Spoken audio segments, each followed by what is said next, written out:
Today, my guests and I will talk about reparations for African Americans. It's certainly a topic whose time has come. I have 5 guests with me who will share their thoughts on the subject. Chris Lodgson is a reparationist and the lead organizer for the Coalition for a Just and Equitable California. Yasmin Abdusami Oakley is a mother, an artist, and an activist. She is the lead organizer for East Palo Alto for Reparations, a grassroots reparative justice and advocacy coalition serving East Palo Alto. Dr. Frank Omawali Satterwhite is also an East Palo Alto resident and one of the leaders of the incorporation movement that led to East Palo Alto becoming a city. Jabbar Watson was born and raised in East Palo Alto, received his bachelor's degree from UC Berkeley in American History, is currently a Ron Dellums Fellow with the Just Cities Institute of Public Policy, working in and with the cities of Richmond and Oakland. And we might have 2 other guests to join us. But in the meantime, let's begin. So I'm going to ask each of you, and you can join in as you feel free. What's the argument for reparations for African Americans, considering that slavery was more than 400 years ago? Not everybody all at once. I know, right?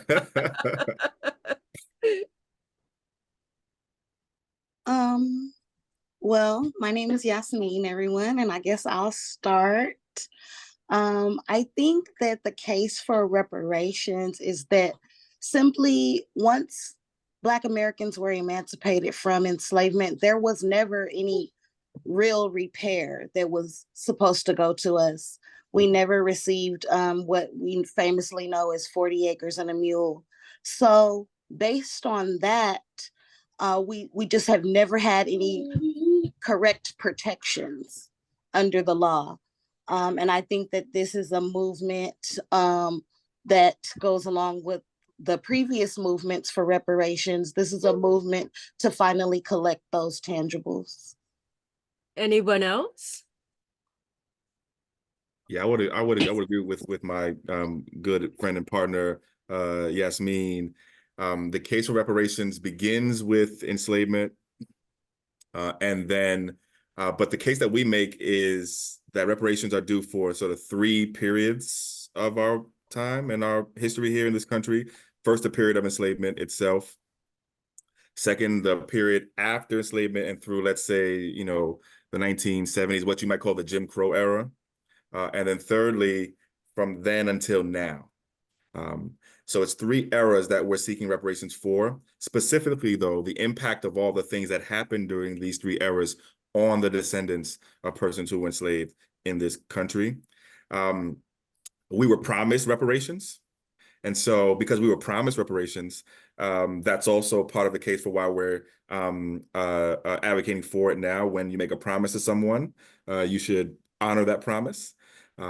Also, there's a debt owed.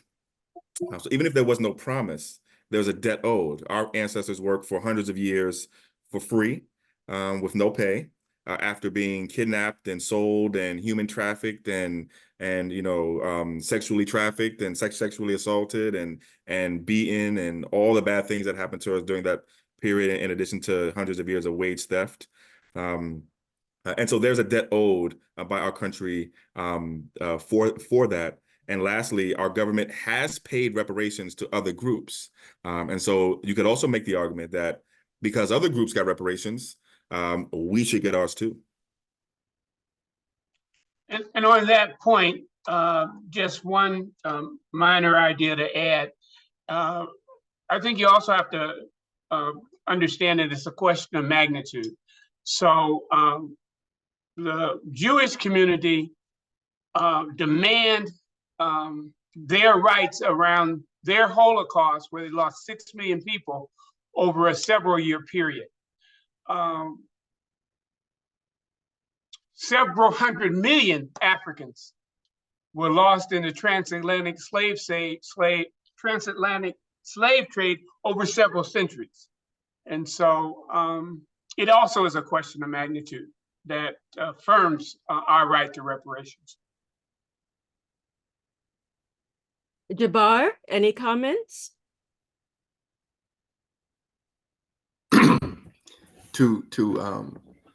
I agree with everything that was said. But I just finished watching the news, and I'm looking at the police and the governor and the district attorney bring in all the police to deal with crime in the community.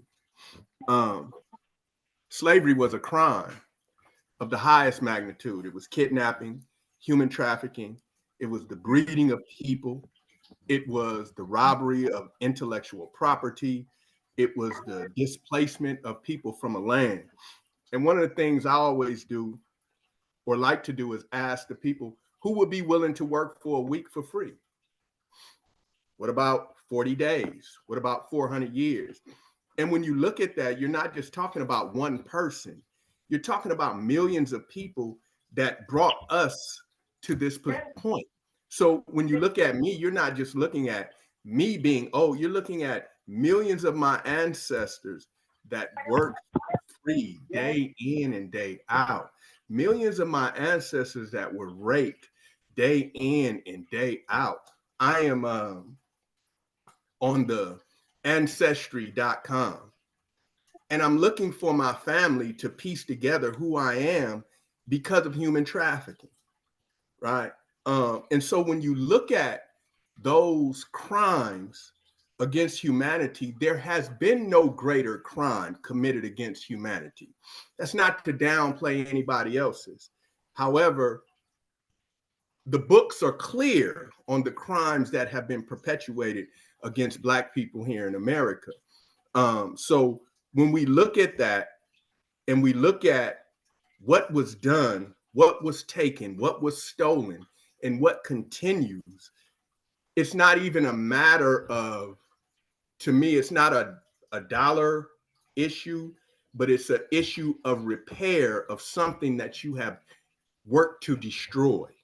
So it seems to me, if you talk about a crime against humanity, you talk about repair or reparations, it brings up two issues. One, who committed the crime and how should they repay? And who is it that they should repay? Who'd like to start with that one? Who are the criminals? How should they be charged, right? And whom should they pay? If I could take a stab at that real quickly. Unless Yasmin, look like you might be trying to jump in. Yasmin also feel free. No, go ahead. Okay, cool. So, and I also want to just, I agree 1,000% with the good brother Jabbar, and I also want to add one more piece to the answer to the last question, and then answer this one also. So, most of us, I think all of us answered the question about what is the case for reparations, looking backwards, which I think is the right place to start. I want to look forward a little bit too. We make the case that if we do not receive reparations as a people, our people will never, ever achieve what we're capable of achieving. In other words, reparations are necessary for us to achieve what we need to achieve and are capable of achieving as a people. And there is a bunch of reasons for that too. So I also want to look a little bit forward. But in terms of who are the committers of the crime and the perpetrators, there's multiple perpetrators of the crime. For our case here in the United States and here in California specifically too, we have focused on our state government and our national government. So the United States government and here in California for our work at the state level, the state of California. We know folks are doing local work in other parts of the country and here in California too, to focus on local cities and local counties also. We support that too, but for our case, we're focused on, specifically through my work, the state of California, and we make the case that everybody who owes should pay. So whether it be government entities at the state, federal, or local level, whether it be private institutions, academic institutions, private actors, anybody who owes should pay. But for us, our focus first is on our state government here, and then of course the national government. What should be the repair? We make the case that if it doesn't include, doesn't focus on direct compensation, direct payments, it's not reparations. And there's a number of reasons for that. And we make the case that we are owed direct, timely, targeted, tangible monetary resources directly. That was what's taken from us, and that's what's owed. Everybody else that got reparations got money. The Jewish, our Jewish brothers and sisters got money. Our Japanese American brothers and sisters got money. Our Native American brothers and sisters get types of money. So that's what we're owed, and that's what was taken. And there are some strong arguments in addition to that in favor of that. And lastly, of course, here in the United States, we made the case that the eligible class for reparations are the descendants of persons who were enslaved in this country. Who else would we be talking about, right? So those are the specifics on at least those particular questions. And sorry, Yasmin, I know I cut you off there. Oh no, you didn't cut me off because I didn't even release the mute button yet. I'll be forgetting that sometimes. But I just wanted to just speak to the eligibility. I really, from what I've come to understand about reparations, you must target a specific group for the repair. It will damage your claim for repair to include loose language and non-specific ways of describing the eligible group. So as our brother said, the eligible group is people who are descendants of persons enslaved in this country or emancipated Americans. Unfortunately, using other language to describe the descendants or the community of eligibility is going to damage our case. It's not that we don't like to use these ethnic identifiers or racial identifiers, but they just will not help us secure what we need to secure from our government. And I'd like to speak to the first question. And at the macro level, it's virtually every European country who either extracted Africans, participated in the process of extracting Africans from the continent, or in creating settler colonies on the African continent. But a less well-known slave trade was conducted by the Arabs. And so a number of the Arab countries also are at fault and are the criminals in the enslavement of African people. Comments, Jabbar? Yeah, I have in relation to what they're saying, I have a wider take on reparations and my ideas about sharing the repair, because numerous people of the human family have benefited. One of the things that I believe that is pretty controversial is I think we should involve Africa. Africa was involved in the slave trade. And I think that if we could work something out with our brothers who helped enslave us, we would have a better case in dealing with those European nations. We're talking the Catholic Church, Spain, Portugal, all of these European nations, Denmark, some of the lesser known ones that we have that have went into Africa. We had the Berlin Conference after that. But just speaking on reparations for us here in America, I think we should include the conversation with Africa. Africa has been vocal in their willing to receive us back. Even some have apologized for it. We have people that take trips over and they get to go into the dungeons that were held. And so for me, when I look at royal families around the world, I look at human traffickers. I look at those who were in position back then and right now today to be able to discuss the issues of reparations, because they were intimately involved in the human trafficking trade. And so for me, it's a share the repair mentality, because everybody has had a piece of us.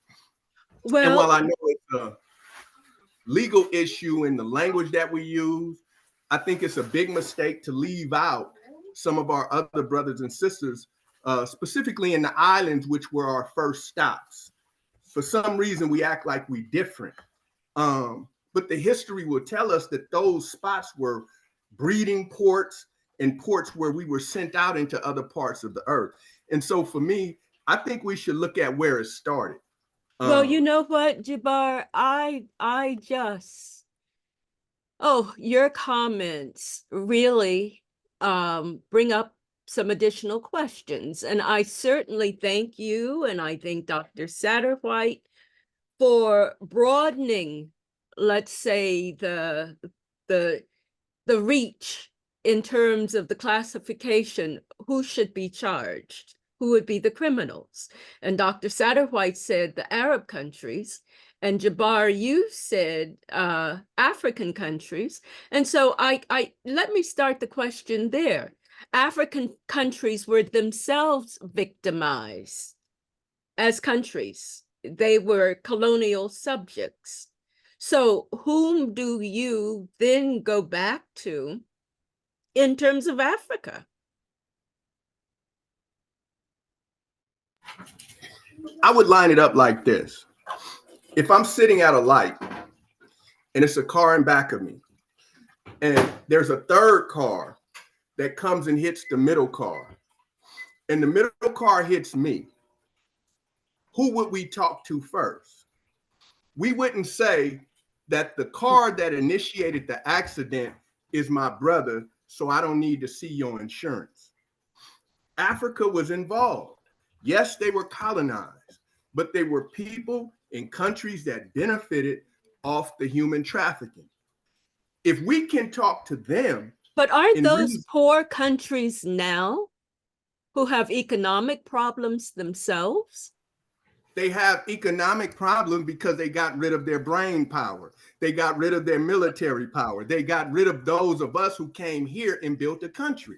Okay, so We I came don't here. want I don't want to press the point too much. I'm just going to open it up now for other comments. Yeah. And I'd like to go back, Chris, to Yeah, sure. you said Black people can't achieve what their full potential without reparations. Right. Why do you say that? Yeah, and that's a great question. I'm going to answer that, but I also want to second something Jabbar is saying here too. And I'm glad he brought it up. There are multiple perpetrators of this crime. We have to be honest. Let's just keep it real about how we got here.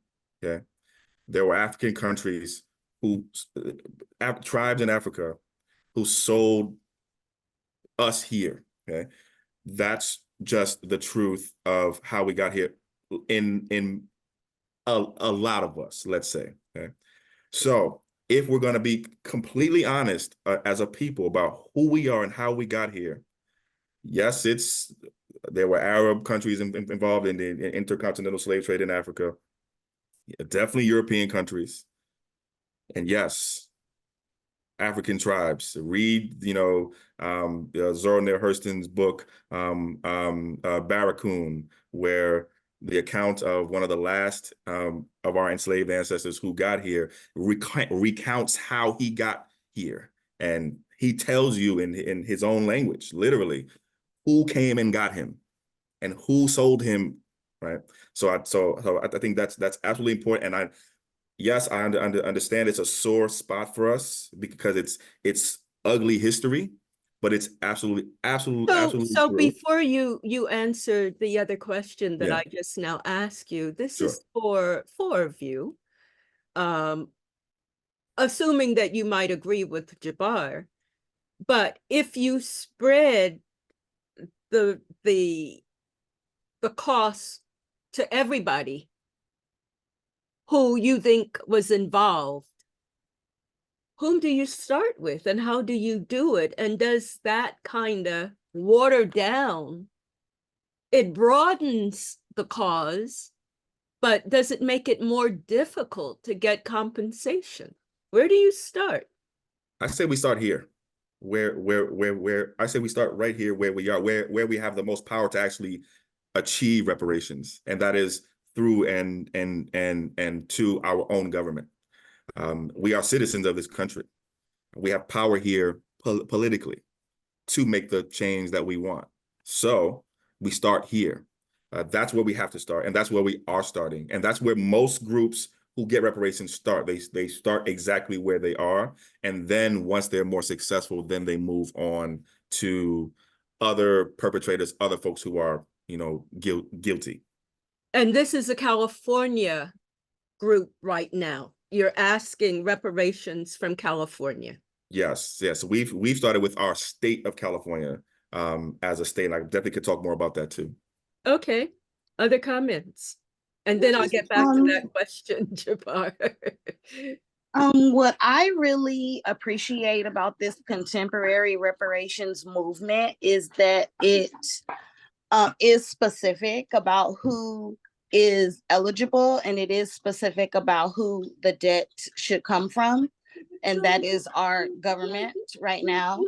And that is the community of eligibility, which is descendants of persons emancipated from enslavement.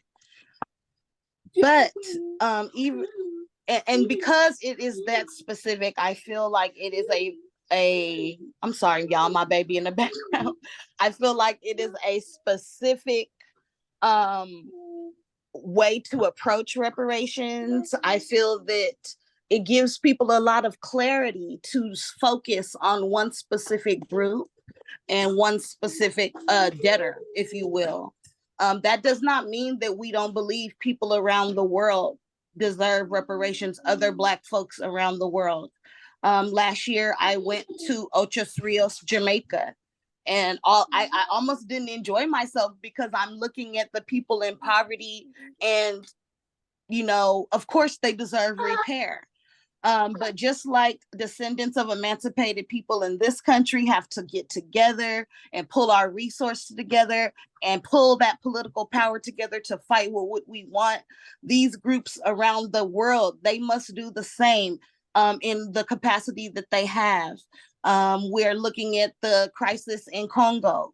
We're looking to leadership from the Congolese people on how to react to this crisis and what we should do, and centering them so that they can lead. And I think that is the best thing about this movement, is that descendants are being centered so that we can lead this movement. And it's a beautiful thing. It's amazing to watch.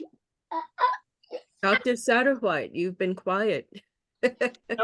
Only that I am agreeing with what I'm hearing. The main themes that I'm hearing are that we ought to be honest and forthright about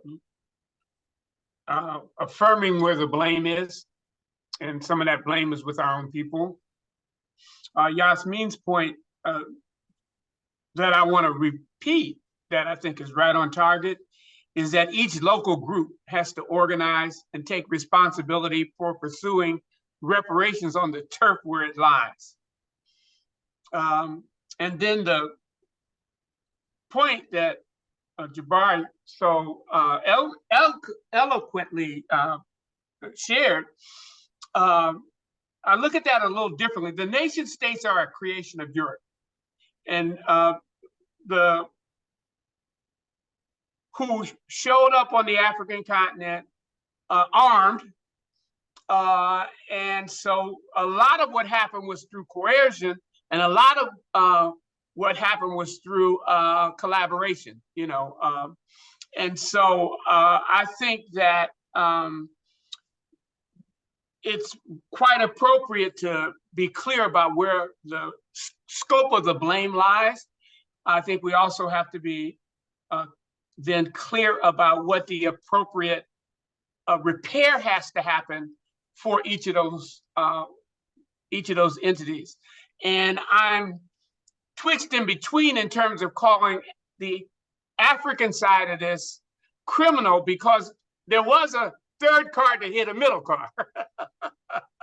And so if the third car hadn't hit the middle car wouldn't have hit me. So I think we have to spend a lot more time sorting out this question. We have to acknowledge it and we have to sort it out and figure out what the repair is or the reparation strategy is as it pertains to positioning our people to fulfill their destiny. One final point.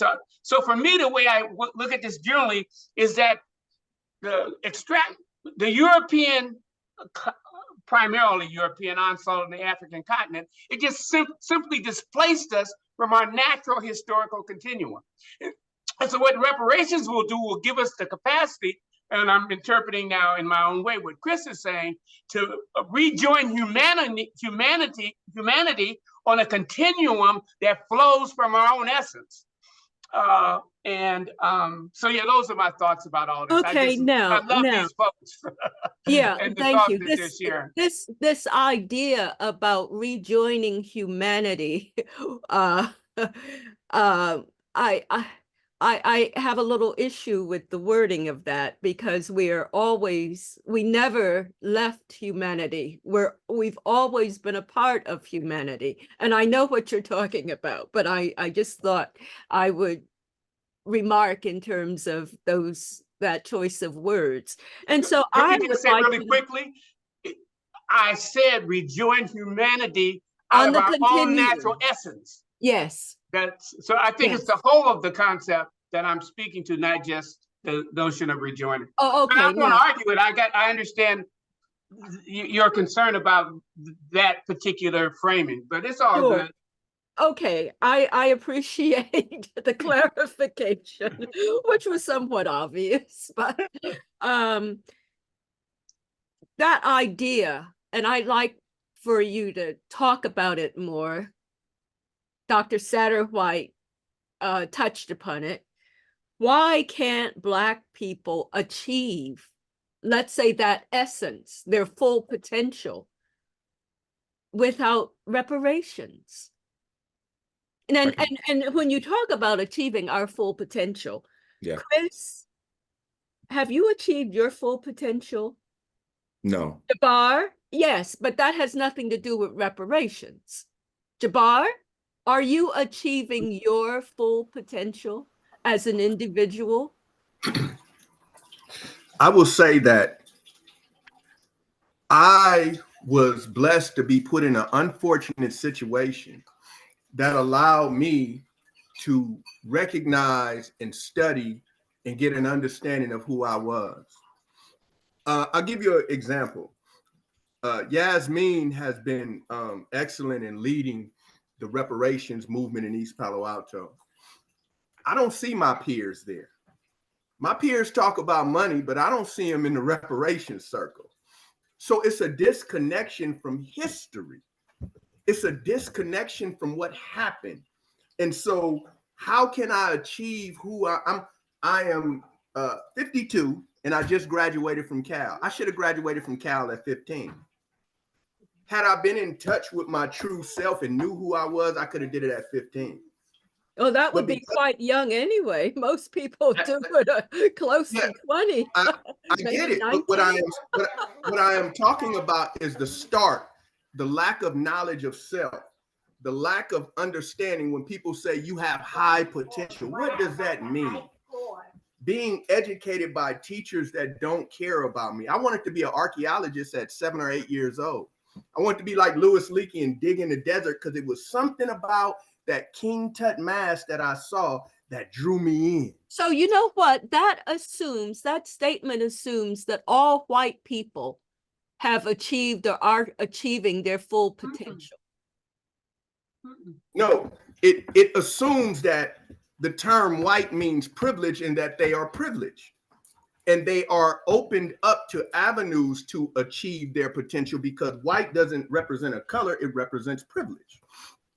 But not every privileged person is achieving their full potential. I mean, how much can we be responsible for as individuals? Well, can I ask? Let me just make a quick comment. In terms of the choices that we make. And I appreciate So for me, the disconnect, Henrietta, is that you're asking the question about us as individuals, but it's the village that raises the child.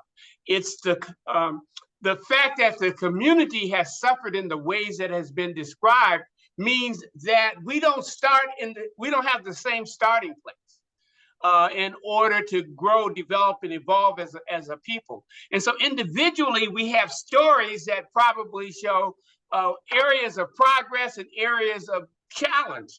But as a people, what Chris described in the very beginning speaks to the state that we're in. And I thank you for that example, Jabbar, about the fact that you got your degree at 52 when you could have gotten it at 15 or 20 or whatever. It's that 3 decades for the individual magnified by millions that tells you how far we are behind our normal, natural starting line, which I described as our point of essence. Can I add to real quick, Henrietta, just to add on this too, because I think it's Jabbar's right. Dr. Satterwhite is right here. But I want to answer even more, add to the answer to the question in response to the statement that I made.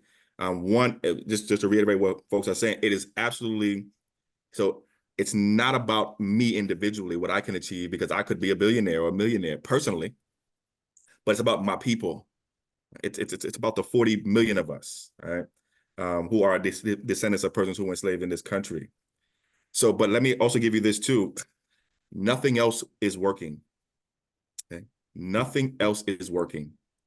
Getting an education as a whole is not working for our people. Let me give you an example. Right now, at least the last time we checked, a household where the household is headed by a person who is a college graduate, who is like Jabbar, who is an African-American or a descendant of someone who was enslaved in this country, a household on average headed by someone like Jabbar has less wealth than a household headed where the head of the household is white and that person never finished high school at all. Okay, so I want to say that again. A household headed by somebody like Jabbar has less wealth on average than a household headed by someone who's white, who never finished high school at all. I could say the same thing for home ownership. I could say the same thing for business ownership. I could say the same thing for whether or not you're married or not, or whether or not, or when you choose to have children, or how well you take care of your neighborhood. Nothing else is working. And why nothing else is working is because wealth in this country is largely accumulated by transferring it from generation to generation. And the people who have the wealth now are living off of the wealth that was stolen from us in the beginning. They have our wealth. And so we can, again, I'm not discouraging folks from individually going to school. I'm not discouraging folks from individually pursuing a business or working. Please do that individually. Whatever you need to do for your own personal life and your family, do that. But as a whole, as a people, nothing else is working. And that's because reparations are owed and due. So, Chris, I could add examples to the examples that you gave. So let me just say, as the host of the show, I'm not expressing my opinion. I'm just asking the questions to get your responses. Now, once you've established that there is money owed, and assuming that reparations given, money given, would somehow remedy that, how do you assess how much should be given and to whom? Happy to jump on that a little bit too. And then feel free to jump in, family here. So there's been a lot of work done actually on how to calculate how much each individual is owed. And I can speak mostly to the work that we've done here in California, particularly the work that the State Reparations Task Force did over 2 years, finishing its work last summer. And in their final report, which is out now in Chapter 17 of the report, there are recommendations from a team of economists who were hired by the State Reparations Task Force here in California to figure out the answer to that question. How do you put a dollar value on how much you owe to a particular group of people. In our case, descendants of persons who were enslaved in this country. And the economists came up with some really, really interesting ways to do it. It's a lot of math, so I'm not going to go do it here. But they in many ways have laid out what the model is and the formula is for how much each individual is owed. I'll give you one or two examples really quickly. So the team of economists estimated that the financial losses to the descendant community here in California from between the years of 1850 and 2020 for all the things that, or a lot of the things that happened during that time, is about $800 billion of wealth extracted from the state of California. Okay, so in theory, if that's how much was lost, if you only pay back what was lost, you take that $800 billion and divide it by the number of descendants. But the economists for the task force went way further than that. They actually came up with ways to specifically calculate how much each individual would be potentially eligible for. And the formula is something like you take the number of years an individual lived in California, assuming that they are a descendant. You apply some of the math that they did in chapter 17 of that final report, and that gives you an estimate of how much each individual would be owed. Generally speaking, the longer you've lived in California, the more you would be eligible for. The task force also recommended 2 levels of compensation too. So one general level of compensation and one specific level of compensation. So meaning generally, as long as you're a descendant and you're a California resident for at least 6 months, you would be eligible for a general level of compensation. You wouldn't have to show any particular incident of harm. You would be assumed to have been harmed because of the legacy of slavery. And then specifically, if you had a particular incident, you could apply for compensation for that too. So that would be citizens who were born in California of parents who were born in America, for example. That would not include descendants of people who came from Jamaica, maybe 50 years ago. Correct. It would correct. This particular effort is specifically about the descendants, and we're to be honest with you, we're very, very proud of that. Okay? We believe at our core that we have a right to advocate for ourselves specifically and exclusively, and without having to include any other person. So in this case, absolutely correct. And now in California, though, just to make it clear too, this is for California residents, so current California residents of at least 6 months at any time between the years of 1850 and 2020. So tell me, if this is California and African Americans live all over the country, that does not give any considerations to those outside of California. And if there is a national movement for reparations and money's coming from the federal government, should those who live in California who might have received compensation get more money from the federal government? And Yes. how does one equalize the lack of payments, since it's not national, to people living in other states whose ancestors also suffered harm? I'll add one piece here, and then I want to hear from my other team members here too. The answer to your question is correct. This particular effort that we're working on here in California, specifically for California, the idea is to motivate the national government and motivate other states to do the same by being the example to actually do it. And this has happened in many other efforts where one state does it first and another state does it next. Then before you know it, 10 states have done it. And then before you know it, there's pressure on the federal government to do it after that too. The approach that we've been taking has not worked. The approach that we've taken up until maybe the last 5 or 6 years has been to try to do it at the national level first and only. That's been failing for about 200 years. And that approach has been failing. So the idea here is to, one, get folks here who are owed compensated. The state of California is complicit. There was slavery in the state of California. There were Black folks, African Americans, descendants, American freedmen enslaved here in the state of California. California has its own history and culpability with slavery and the things that came after slavery. And to your last question, yes, we should get two checks from two sources. We should get checks from the state of California, and we should get checks and compensation from the federal government too. Okay, now, and this is for everyone. Chris, you've been great in terms of answering. The argument that I've heard in terms of giving people direct compensation is that they could spend the money on everything, on anything, on drugs or whatever. And it might be best to give young people access to a free education, very specific things, instead of direct monetary compensation. So what would you say about that? I would like to answer. I think that we live in a world and in a time where people We're are. losing you, Yasmin. Audio.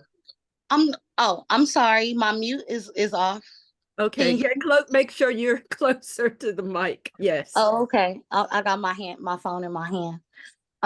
But what I was going to say is that in this day and age, it's very frustrating because we need money in this day and age. California is arguably the most expensive place to live in the world, perhaps. So to minimize the fact that money was stolen from us, labor was stolen from us, and then say that giving late money back to the people is absurd is just really strange to me, and it's frustrating to me. We also operate in this space in our culture where descendants of emancipated people, we are told that we are economically irresponsible, that we just won't know what to do with the money. And I beg to differ. I think that people in our community know what to do with money when we get it. The problem is that we don't have it, and we lack things because we don't have it. You talked about being that true essence, that great essence of ourselves. Well, it costs money to do that in this day and time. You have to have resources for yourself, resources for your children. And that is the difference between children who are descendants of emancipated people in East Palo Alto and descendants of the settler class that lives in Palo Alto. These people have the resources to tutor their children, to send their children to the best schools, the best sports. And you have to have resources to do those things. And so by giving those resources to the descendants, we will finally have some level of playing field, a way that we can compete in this country with other people instead of being on the bottom rung. So do you think that would constitute full reparations? I'm thinking there's still redlining, there's still environmental justice issues. People could continue, those who have the money and those who run multi-million-dollar corporations, continuing to do what they've been doing that might be discriminatory, and then say, well, we've paid money.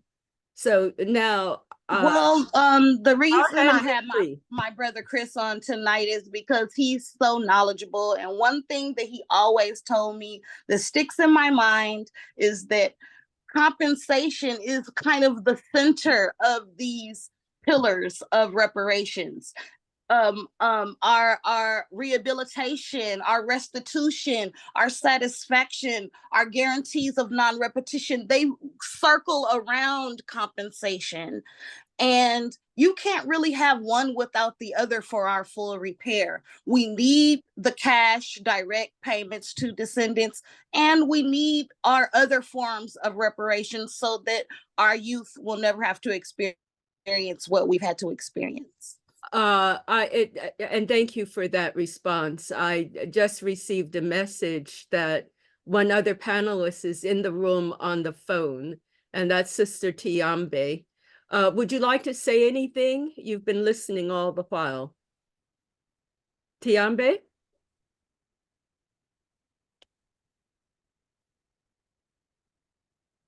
Well, I don't know that. Can you hear me? Can you hear me? Yes. Oh, we yes. I've been listening and I'm very pleased with the discussion. But I think it's off point.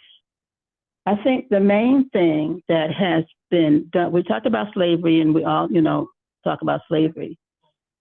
The main thing, if we do not get, Malcolm said, you talk about you left nothing in Africa while you left your mind in Africa. And let me say when I say that, what I mean by say that. So when you hear people say, are we really going to get reparations? Even things saying like, we don't need the money or we need to be able to do other things besides the cash, which there's other things in there to do, and that requires you to read, that 1,080 page report, because it tells you what the harms were and then the remedies, but being factual, the main problem is our PhDs, and I'm not pulling shade on anybody, and our educated people have gotten away from the gist of that slavery. Doesn't matter who did slavery, but American slavery created this whole sense of that we are inferior. And we still do that. We still say that. We still act that. And until we find a way to get back to our own sense of dignity and stop imitating the power, the people with money, which is usually the Europeans and, because Asians and blah, blah, blah. But until we get to that, we can't, yes, I want reparations. We should have money reparations. And if the idiots give it right back to the power people by buying designer clothes or drugs, we still should have the cash money because Tiambe, we have okay, about 2 minutes, and I hate to cut you off. I'm glad we've had a chance. Until we talk about family development as the main thing, then we can get reparations.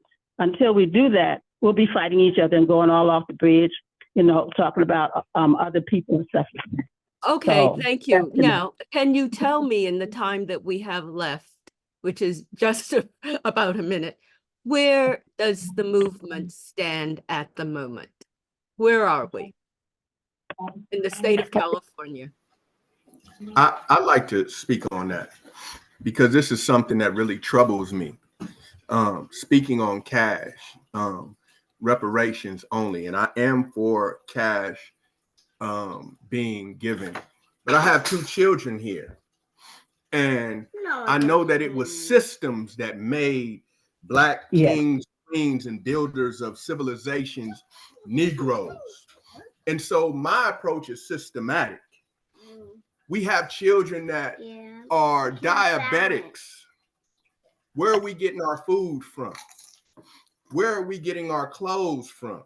So to have cash only will only bolster America and not do anything for the self-determination of our community. So for me, I'm looking at, we got 2 million people in California, 2 million Blacks in California. San Francisco is talking about bringing in Black college.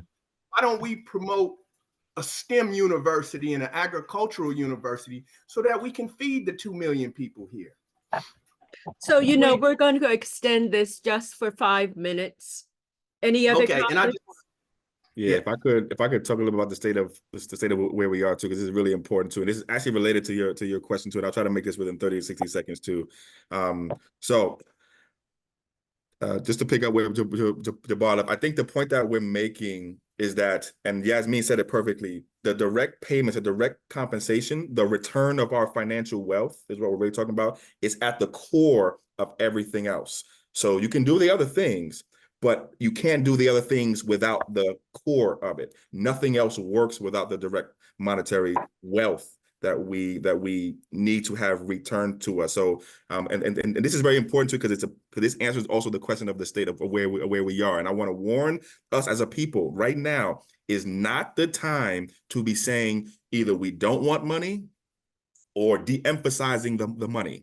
Because right now, where we are is that we have active reparations bills at the state level right now, or things that folks are trying to call reparations bills at the state level right now for the first time in our state's history and our country's history. And what they're saying is we're going to do everything but the money. Okay? So be very careful right now.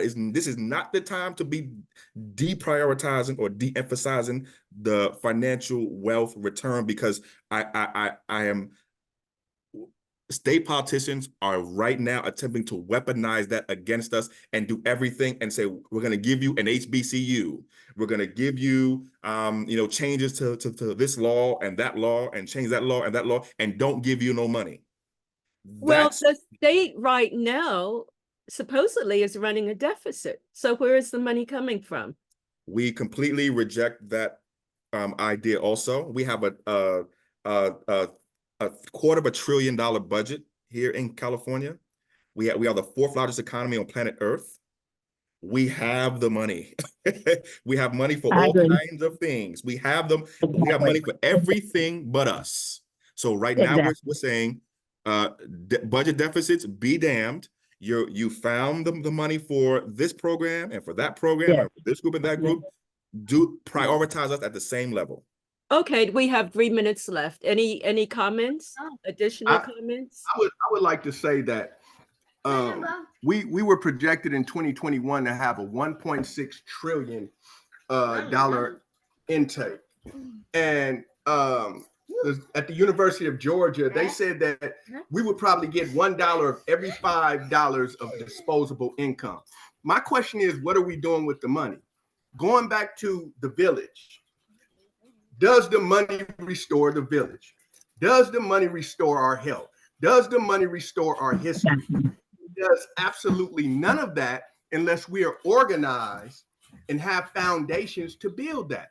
And so if I don't hear education, they print money all day. I don't want what they print exclusively, because what they print, they regulate. If we got land, we can print our own money. We can print our own food. We can grow our own food. We can begin to build our own institutions. So again, but not print our own money. Yeah, because that's illegal. That one back. Food is money to me. Food is money to me. So my point is, if you can't feed yourself, you don't have nothing no way. Who puts the value on a dollar? So again, that puts us right back into the hands of the people that have been deceptive with us for over 400, 500, 600 years. I don't want to play that game and leave my children with a dollar amount that they can tell them, your dollars no longer mean anything. So we need institutions along with the dollars. We need education to guide the dollars. We have not been the best stewards of our money. $1.6 trillion. Go ahead. Jabbar, thank you. Dr. Satterwhite, do you want the last word? Or can you use the last word?